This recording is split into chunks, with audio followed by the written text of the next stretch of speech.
Bismillahirrahmanirrahim. Dengan nama Allah yang Maha Pengasih, Maha Penyayang. وَمَنْ أَحْسَنُ قَوْلًا مِّمَّنْ دَعَا إِلَى اللَّهِ وَعَمِلَ صَالِحًا وَقَالَ إِنَّنِي مِنَ الْمُسْلِمِينَ. Dan siapakah yang lebih baik perkataannya daripada orang yang menyeru kepada Allah dan mengerjakan kebajikan dan berkata, "Sungguh, aku termasuk orang-orang Muslim yang berserah diri." Tafsir Jalalain. Siapakah yang lebih baik perkataannya? Maksudnya, tiada seorang pun yang lebih baik perkataannya daripada seorang yang menyeru kepada Allah, yakni mentauhidkannya, mengerjakan amal yang soleh dan berkata, sesungguhnya aku termasuk orang-orang yang berserah diri. Tafsir Quraisy Shihab. Tidak ada yang perkataannya lebih baik daripada orang yang mengajak mengesahkan Allah dan menaatinya, serta berbuat baik sembari mengatakan, sebagai pengakuan atas akidah yang dipeluknya, aku benar-benar termasuk dalam golongan orang yang mematuhi perintah-perintah Allah.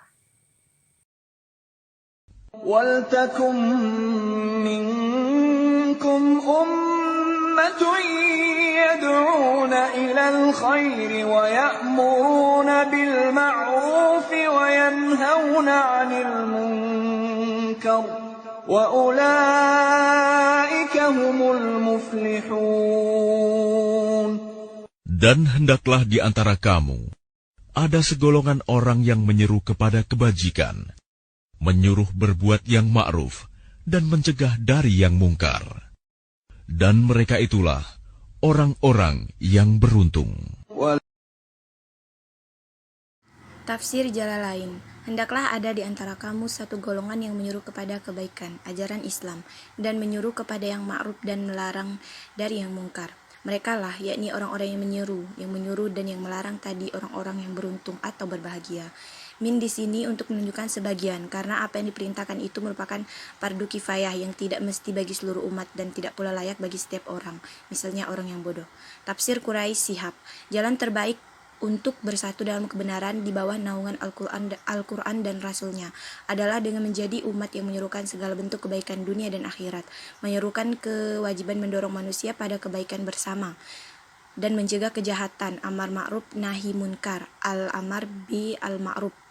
Mereka yang melakukan prinsip itu adalah orang-orang yang memperoleh keberuntungan yang sempurna.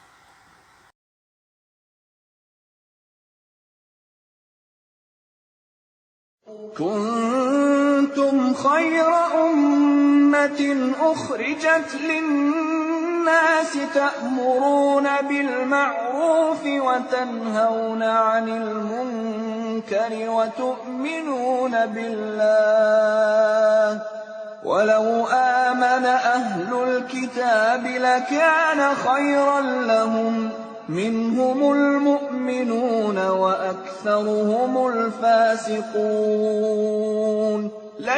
Kamu umat Islam adalah umat terbaik yang dilahirkan untuk manusia, karena kamu menyuruh berbuat yang ma'ruf dan mencegah dari yang mungkar, dan beriman kepada Allah. Sekiranya ahli kitab beriman, tentulah itu lebih baik bagi mereka. Di antara mereka ada yang beriman, namun kebanyakan mereka adalah orang-orang fasik. Tafsir Jalalain. Adalah kamu, hai umat Muhammad, dalam ilmu Allah Subhanahu wa Ta'ala, sebaik-baik umat yang dikeluarkan, yang ditampilkan buat manusia menyuruh kepada yang makruf dan melarang dari yang mungkar, serta beriman kepada Allah. Sekiranya ahli kitab beriman adalah ia, yakni keimanan itu lebih baik bagi mereka. Di antara mereka ada yang beriman, misalnya Abdullah bin Salam radhiyallahu anha dan sahabat-sahabatnya, tetapi kebanyakan mereka orang-orang yang fasik kafir. Tafsir Quraisy Shihab. Kalian, wahai umat Muhammad, adalah umat paling baik yang diciptakan Allah di muka bumi untuk manfaat orang banyak, yaitu selama kalian tetap berpegang kepada prinsip al-amar bin al-ma'ruf wa an-nahi al-munkar, dan beriman dengan sesungguhnya kepada Allah. Kalau saja An-Nahl kitab jujur seperti kalian dalam beriman, hal itu tentu lebih baik bagi mereka daripada apa yang mereka lakukan sekarang. Akan tetapi, di antara mereka ada yang beriman dan kebanyakan lainnya keluar dari batas-batas keimanan.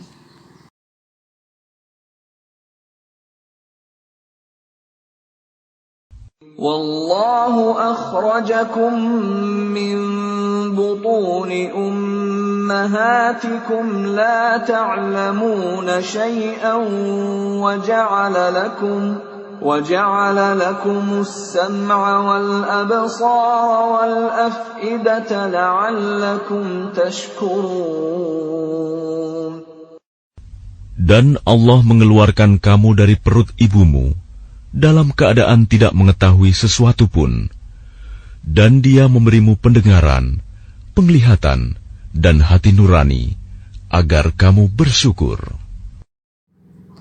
Menurut tafsir Jalalain, dan Allah mengeluarkan kalian dari perut ibumu, kalian dalam keadaan tidak mengetahui sesuatu pun. Jumlah kalimat la ta'lamuna syai'an berkedudukan menjadi hal atau kalimat keterangan, dan Dia memberi kalian pendengaran.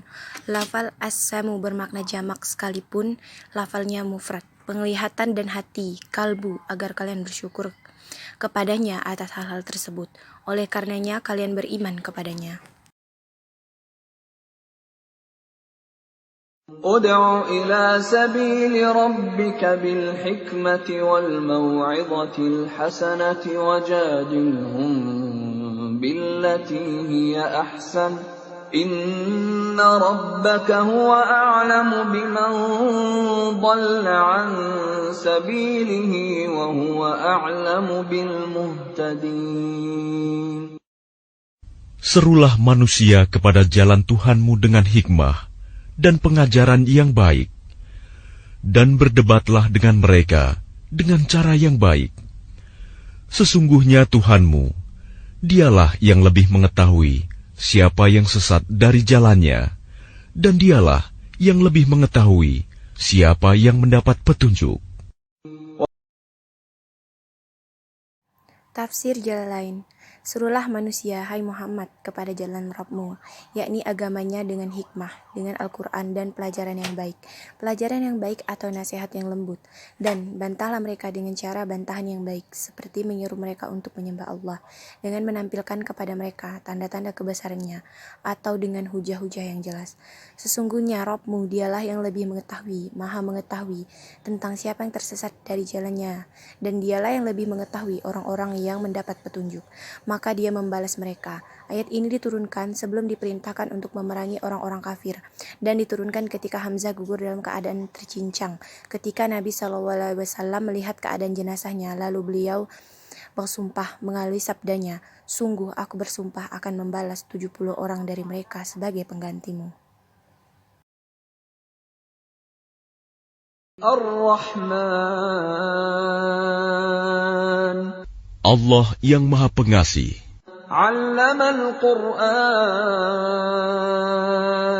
yang telah mengajarkan Al-Quran, Khalaqal Insan, Dia menciptakan manusia, Allamahul Bayan, mengajarnya pandai berbicara. Syekh Ahmad As-Sawi dalam Hasyiah Asy-Syawi ala Tafsir Jalalain menyampaikan, artinya surah ini dimulai dengan lafaz Ar-Rahman, menunjukkan bahwa surat ini mencakup banyak nikmat yang besar, karena lafaz Ar-Rahman bermakna zat yang memberi nikmat-nikmat besar, baik secara kualitas maupun kuantitas. Demikianlah pemaparan materi terkait tafsir Al-Quran tentang dakwah dan pendidikan yang terdapat di dalam beberapa surah di dalam Al-Quran. Di antaranya Quran Surah Fusilat ayat 33, Quran Surah An-Nahl ayat 78 dan 125, Quran Surah Ali Imran ayat 104 dan 110, kemudian Quran Surah Ar-Rahman ayat 1-4. Semoga segala pemaparan terkait materi tersebut bermanfaat bagi kita semua. Akhir kata, saya mohon maaf atas segala kekurangan. Wabillahi taufik wal hidayah. Wassalamualaikum warahmatullahi wabarakatuh.